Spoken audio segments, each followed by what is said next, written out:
दांत से cut cut शब्द करते हैं और दांत से कट कट शब्द करते हैं।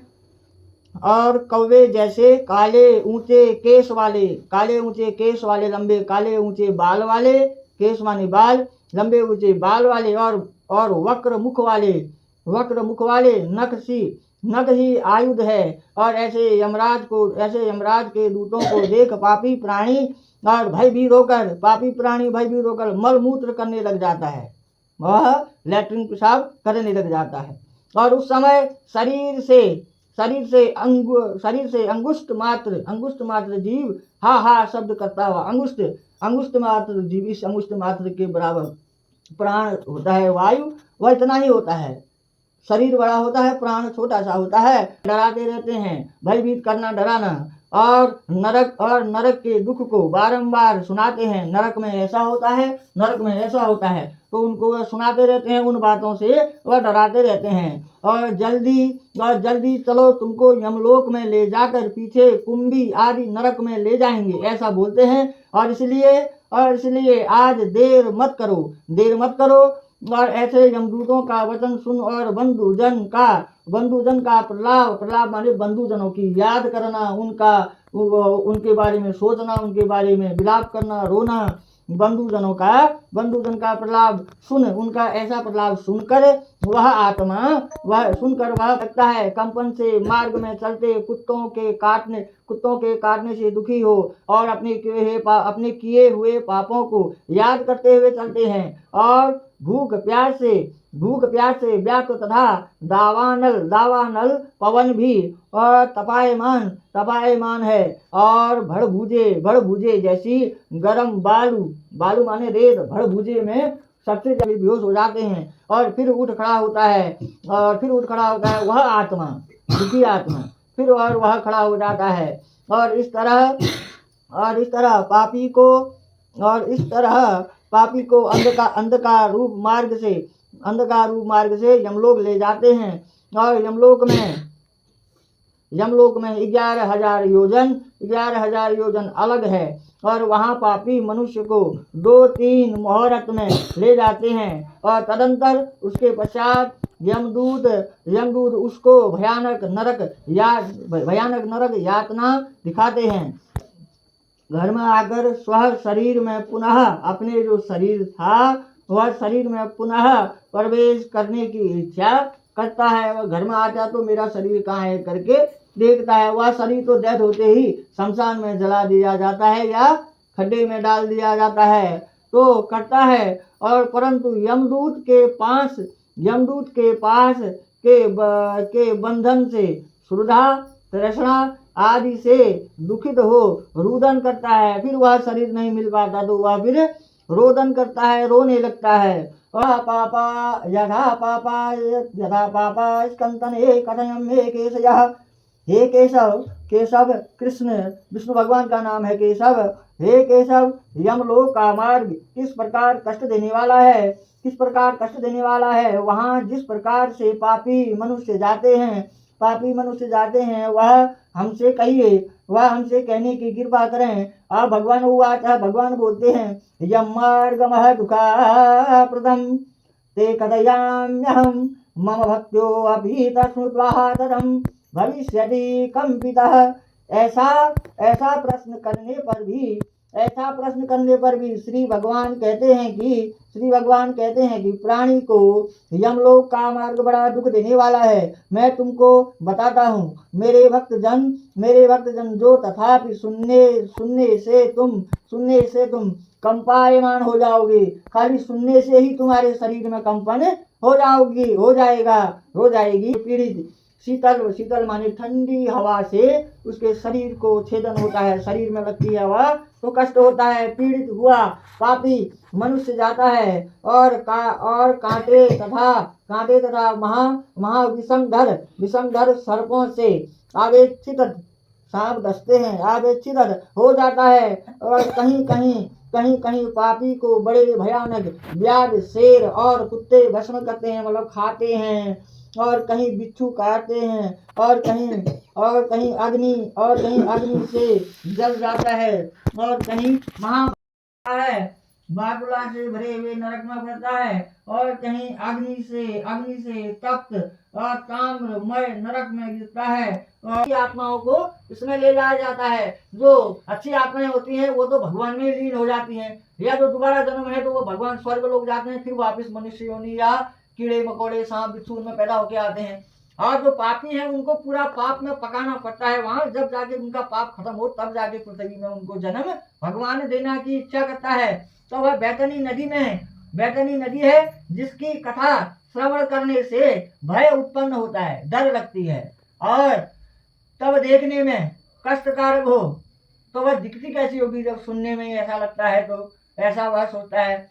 और इसमें तट है, तट हड्डी से बना हुआ है और मांस और स्वर्ण से कदम से युक्त है, और बहुत ऊंची, मनुष्य तैर नहीं सकते हैं, बहुत ऊंची है, मनुष्य तैर नहीं सकते। और केश रूपी सैलाब से दुर्गम है, जो बाल होते हैं उसकी तरह पानी बहते रहता है, ऐसे ऐसे ऐसे ऐसे पानी बहते रहता है, दुर्गम है, संपन्न है। और ऐसी नदी पापी प्राणी को देख और ज्वाला तथा धूम्र युक्त दिखने लगती है, ज्वाला की तरह उठती है, धूम्र धुएं के समान वह नदी का कलर दिखता है।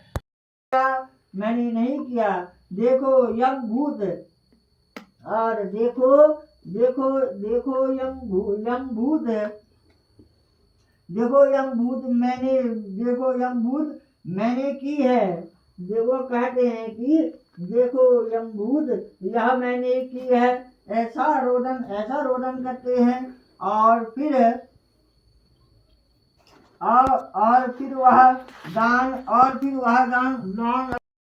यह सब कुछ नहीं किया और किया है। अब हे जीव हे जीव,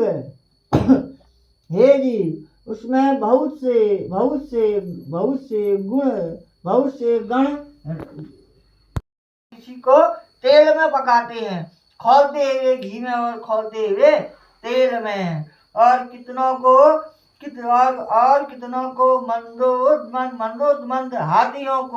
मंदोदमंद हाथियों के आगे पटकते हैं, और कितनों को कामिस्त्र और लोह शंकु, ये हैं 21 नरक। ताम्रत सुनो, तामिस्त्र और लोह शंकु, महारौरव और सालमली, रौरव, कुंडमल, कालसूत्र और पुति मृतिक और संघात लोहितोद और सवीक और संप्रतापन, महानिरय, काकोल, संजीवन और महापद, अवीचि, अंध और तामिस्त्र और कुंभीपात, सर्वतापन तथा तपन, पाप का संचय करना, संचय माने जमा करना, संचय करने से नरक में जीव भोग और भोगता है और भोगता है और दुखी होता है। जैसे धन लूट जाने से जीव दुखी हो जाता है, मेरे पैसे लूट गए, वह शोक में चले जाएगा, दुख हो जाएगा। और वैसे अर्धम के कुटुंब का भरण। ये द्वितीय अध्याय संपूर्ण, तृतीय अध्याय संपूर्ण, यदि चतुर्थ अध्याय।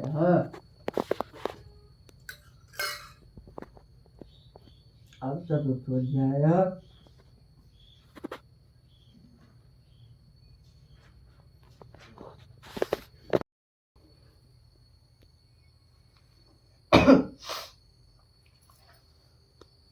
ओम अद्य श्री नामानि गरुपुराणे चतुर्थोऽध्यायं पाठे जपे विनियोगः।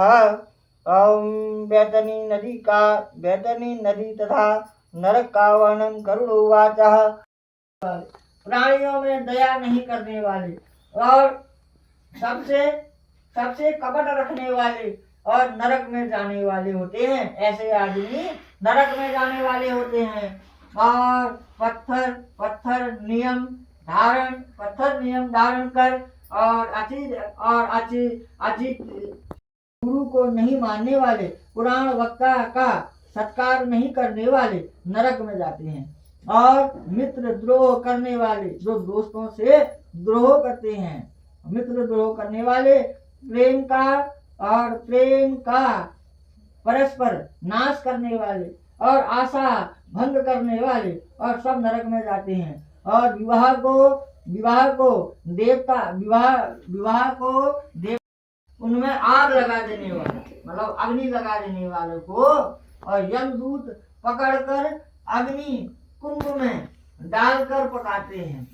और जब प्रेत दूत में पांच इस पानी को पियो, वह कहते हैं कि इस पानी को पियो, वह तपा हुआ तेल है, और अन्न भक्षण करो, और उस पानी को पीने से उसी क्षण पेट की अंतड़ियां जल जाती हैं और इससे देह नीचे गिर जाता है, मतलब वह शरीर नीचे गिर जाता है और पुनः माने दोबारा उठकर अत्यंत कष्ट से रोता है और हुआ है। और इस तरह दुख तपे हुए भयंकर इस तरह दुख पाते हुए भयंकर कुंड में और महाप्रलय पर्यंत हजारों स्त्री पुरुष पड़े रहते हैं और सब पापी दुख क्या है, कौन सी योनि कब पैदा करोगे, किसके साथ कैसा करना चाहिए, ऐसा किया है तो कहाँ जाओगे, क्या मिलेगा।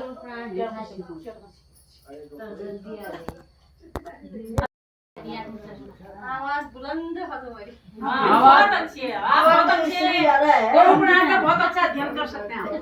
आवाज तो इससे भी अच्छी है। आज का अध्याय समाप्त हो चुका है। हमारी नहीं है, छुट्टी खा जा तुम। बिल्कुल बहुत बढ़िया। शिवालय में हो सकता है इसका। करे यार गुरु तुम, और तो पढ़ेंगे तो 10वां दिन महात्म राग से उनने तो माने नहीं पूछा, क्योंकि सयंज है ना, अब माने नहीं 10वां दिन में महात्म राग भी सद तो उनके 10वां दिन जब तक महात्म क्या ले रहा है?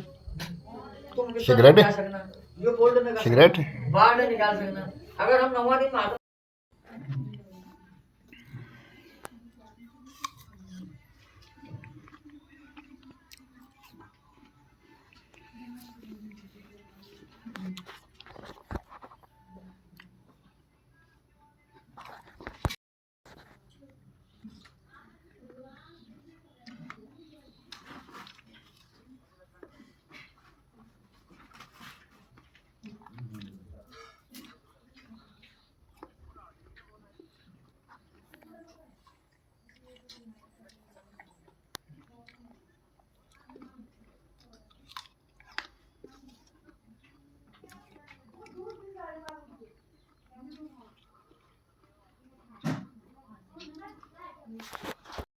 पुत्रहीन होने पर भी वैकुंठ लोक में जाता है।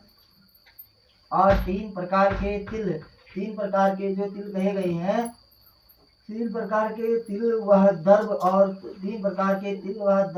तुलसी पत्र हैं। और ये सब नरक में जाते हुए प्राणियों को बचाकर सदगति कराते हैं। भगवान कहते हैं मेरे पसीने से तिल उत्पन्न हुए हैं, इसलिए इन दर्भों के स्पर्श करने मात्र से प्राणी स्वर्ग लोक चले जाते हैं। और कूश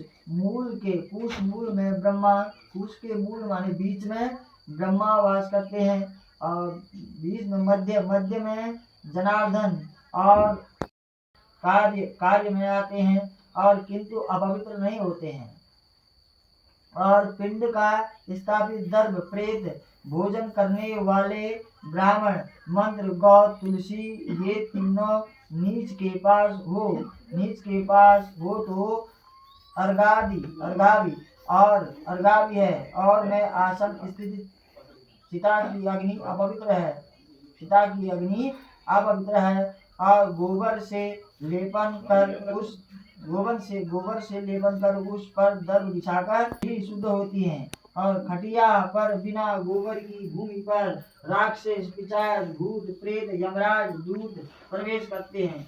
और मरने पर ऐसी दुर्गति और जिसकी कोई भी दुर्गति गत हुई और भूमि पर भूत प्राणी उसका विघ्न नहीं कर सकते हैं देने से। और पिशाच यक्ष राक्षसों में रहते हुए भूत प्रेतादि उस पिंडदान को भोग प्रेत शरीर को किसी प्रकार दुख नहीं देते हैं। घनिष्ठा और अर्ध घनिष्ठा नक्षत्र में, जो घनिष्ठा नक्षत्र होता है, घनिष्ठा से रेवती तक 5 नक्षत्र पंचक कहा जाते हैं। अब जो अर्ध घनिष्ठा नक्षत्र से लेकर रेवती नक्षत्र पर्यंत तक, रेवती लास्ट 27वां नक्षत्र तक, यह पंचक कहा जाते हैं और दाह के अयोग्य हैं और वे दाह में शुभ कारक नहीं है। यह 5 नक्षत्र दाह क्रिया में शुभ कारक नहीं है। और जो पंचक में मरे उसके ग्रह में हानि तथा पुत्रादि के और गोत्रियों के कोई भी नुकसान होता है। और पंचक में दान विधि विधान से दोषों की शांति के लिए करें। और अब मैं तुमसे उस दाह की विधि कहूंगा। अब हे गरुड़, उस शव के समीप चार पुतले पूषा के बनाकर और नक्षत्र यज्ञ मंत्रों से अग्नि मंत्रण कर रखें और स्वर्ण दान दें नक्षत्र नाम से तथा ओम प्रजाय यथा इन मंत्र से होम कर और फिर नक्षत्र